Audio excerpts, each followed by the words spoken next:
What shocked you most about men when you first lived with one? I was convinced my husband was severely depressed until I realized that's just how men relax. When Jake and I first moved in together after dating for 2 years, I noticed something alarming. Every evening after work, he would come home, collapse on the couch, and stare blankly at the Nong or his phone for hours.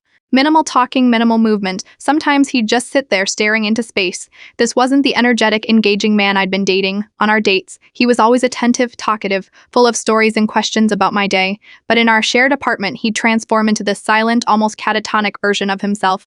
After 3 weeks of this behavior, I was genuinely worried. I started researching depression symptoms and even called my mom, a therapist, to ask about how to approach someone about mental health concerns. One evening, I finally worked up the courage to have the talk. I sat down next to him, turned off the Nong, took his hand, and used my most compassionate voice. "Jake, I've noticed you seem really down lately. You barely talk when you get home, you just sit here staring.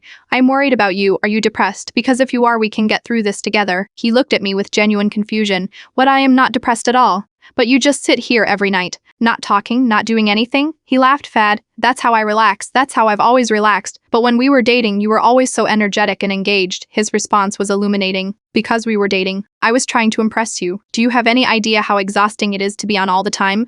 This is my actual normal. I work all day talking to people and solving problems. When I get home, I need to shut down for a while." I was stunned. "So you were telling me the zombie state is happiness for you? It's not a zombie state," he explained patiently. "It's recharging. My brain is still going paired. I am thinking about my day, processing stuff. Sometimes I am not thinking much at all. It's like a mental reset." When I told my gourmets about this revelation, they all burst out laughing. Every single one of them had experienced the same concern with their male partners. One friend had actually scheduled a doctor's appointment for her boyfriend before realizing this was just his normal relaxation mode.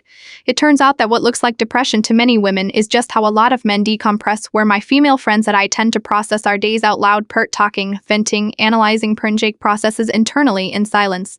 Now when Jake comes home and enters his void-staring mode, I no longer panic that he's spiraling into depression. I've learned it's his equivalent of my long bubble baths or phone calls with friends. Last week he caught me watching him during one of his zoning out sessions. "What?" he asked. "Nothing," I replied, "just making sure you are enjoying your depression." He threw a pillow at me and we both laughed.